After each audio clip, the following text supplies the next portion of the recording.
आज की कहानी माँ और बेटे की दिल छू लेने वाली कहानी है। घड़ी का कांटा रात के 12 बजे को पार कर चुका था। बूढ़ी आंखों में जितनी नींद थी उससे ज़्यादा अपने बेटे विशाल की चिंता थी। उसी विशाल की चिंता जो अक्सर अपने काम के चलते देर रात को घर आता था।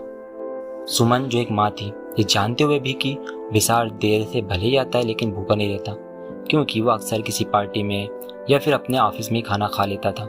फिर भी बिना विशाल के घर पहुंचे सुमन अन्न का एक दाना भी अपने पेट में नहीं डालती थी, इस उम्मीद में कि खाने की टेबल पर बेटे के साथ थोड़ा समय बिता सके और अपने अकेलेपन को दूर कर सके। अकेलापन इसलिए क्योंकि सुमन का इकलौता बेटा विशाल अब भी कुंवारा था और उनके पति रघु, जिन्हें दुनिया को अलविदा कहे 3 साल हो चुके थे। रघु के जाने के बाद विशाल ने उनके कारोबार को अच्छे से संभाल लिया और दिन रात का अधिकतर समय बाहर ही बिताने लगा। हाँ, एक काम वाली बाई सीमा थी जिससे सुमन थोड़ी बहुत बातें कर लिया करती थी, लेकिन वो भी बेचारी दूसरी जगहों पर भी काम करती थी, इसलिए सुमन के पास ज़्यादा समय नहीं दे पाती थी। अब रात के 2 बज चुके थे। सुमन अभी भी विशाल का इंतजार कर रही थी। तभी दरवाजे की बेल बजी। सुमन तुरंत उठी और जल्दी से दरवाजा खोला। विशाल फट से घर के अंदर घुस गया। सुमन ने उसे डांटते हुए कहा, आज फिर से लेट? विशाल चिढ़ते हुए बोला, क्या मुझे शौक है? मीटिंग थी, जरूरी है। सुमन बोली, अच्छा चिढ़ मत, चल खाना खा ले, तेरे पसंद की सब्जी बनाई है। विशाल फिर ऊंची आवाज बोला, माँ तुमसे कितनी बार कहा है मेरा इंतजार मत किया करो, खाना खाकर सो जाया करो, क्यों खुद को और मुझे परेशान करती हो? विशाल के मुंह से शराब की दुर्गंध आ रही थी, जिसे पहचान कर सुमन बोली, तू शराब पीकर आया है, तुझे शर्म नहीं आती? विशाल चिल्लाकर बोला, हाँ तो कौन सा पाप कर दिया मैंने? चुपचाप खाना खाओ और सो जाओ, तुम्हारी बकवास सुनने के लिए वक्त नहीं है मेरे पास। विशाल गुस्से में अपने बेडरूम में चला गया और सीधे जाकर बेड पर लेट गया। नशे के कारण अगले ही मिनट उसे गहरी नींद आ गई।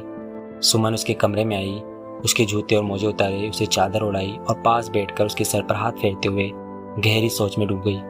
घंटे भर वहां बैठने के बाद अपने कमरे में जाकर सो गई।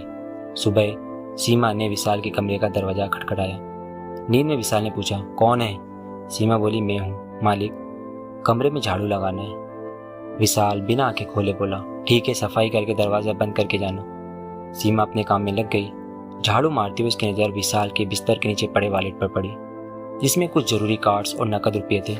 सीमा ने वॉलेट उठाया और एक बार विशाल को और एक बार वॉलेट को देखा, फिर उसे उसके तकिए के पास रखकर चली गई। सुबह 10 बजे विशाल उठकर अपने ऑफिस के लिए निकल गया। रास्ते में पेट्रोल पंप पर पेट्रोल भराने के लिए उसने गाड़ी रोकी और वॉलेट निकाला, लेकिन उसमें पैसे नहीं थे। उसने कार्ड से पेमेंट किया और ऑफिस चले गया। ऑफिस पहुंचकर विशाल अपने बिजी शेड्यूल में लग गया। अपने कस्टमर को वह नए प्रोडक्ट के बारे में प्रेजेंटेशन दे रहा था। तभी उसका फ़ोन बजा। फ़ोन पर सुमन का नाम आ रहा था। उसने फ़ोन न उठाकर उसे साइलेंट पर कर दिया, लेकिन बार बार सुमन का कॉल आ रहा था। परेशान होकर उसने फ़ोन उठाया और साइड में जाकर बात करने लगा। विशाल बोला, क्या करती हो माँ? अगर मैं फ़ोन नहीं उठा रहा हूँ तो आपको समझ जाना चाहिए कि मैं किसी ज़रूरी काम में हूँ। यहाँ मैं बहुत ज़रूरी मीटिंग में हूँ, बाद में बात करता हूँ। सुमन बोल रही थी, बेटा लेकिन एक बार डॉक्टर। पर विशाल ने बिना उसकी बात सुने ही फ़ोन काट दिया और फिर से अपने काम में लग गया। सुमन के चेहरे पर दुख साफ देखा जा सकता था। उसने सीमा को आवाज़ दी और बोली, थोड़ी रजाई उड़ा देना, सुबह से ठंड लग रही है मुझे। सीमा ने सुमन को रजाई उड़ाई और थोड़ी देर उनके पैर दबाती रही। फिर जब सीमा जाने लगी तो पूछा, आपको और कुछ चाहिए माँ जी? सुमन हिचकी लेते बोली, बेटा मैं जानती हूँ तुम कई और जगहों पर काम करती हो, लेकिन क्या तुम थोड़ी देर और यहाँ बैठकर मुझसे बात कर सकती हो? सीमा बोली, हाँ माँ जी, क्यों नहीं। वे वहीं बैठकर सुमन से बातें करने लगी। अगले दिन विशाल का पार्सल आया। डिलीवरी बॉय को पैसे देने के लिए जब उसने वॉलेट देखा तो उसमें फिर पैसे नहीं थे। इस बार विशाल को शक हुआ। गुस्से में विशाल अपनी माँ सुमन के पास गया और बोला, देखो माँ, ये 4थी बार हो गया है कि मेरे वॉलेट में पैसे नहीं है, मुझे लगता है कि सीमा ही चोर है। सुमन बोली, सीमा ऐसी नहीं है बेटा, वो बहुत अच्छी लड़की है। विशाल बोला, उसने तुम्हें अपने जाल में फंसा लिया है, आज देखता हूँ कौन सच बोल रहा है। विशाल ने सीमा को बुलाकर उस पर चोरी का आरोप लगाया। सीमा ने कहा, मैंने कुछ भी नहीं चुराया मालिक। विशाल गुस्से में बोला, अब पुलिस बुलाता हूँ। सुमन ने शांत आवाज में कहा, सीमा ने चोरी नहीं किए, पैसे मैंने निकाले हैं। विशाल हक्का बक्का रह गया और बोला, माँ ऐसा क्यों किया?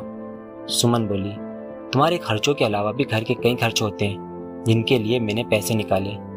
सीमा मेरी सेवा करती है, डॉक्टर के पास ले जाती है और मेरे अकेलेपन को दूर करती है। काश मैं तुम्हारे पैसे की जगह तुम्हारा समय चुरा पाती। विशाल ये सुनकर हक्का बक्का रह गया। उसे अपने आप पे शर्म आने लगी। उसे एहसास हुआ कि वो अभी तक कितनी बड़ी गलती कर रहा था। विशाल ने अपनी माँ को गले लगाते हुए माफ़ी मांगी और बोला, माँ अब मैं आपको ज़्यादा समय दूंगा।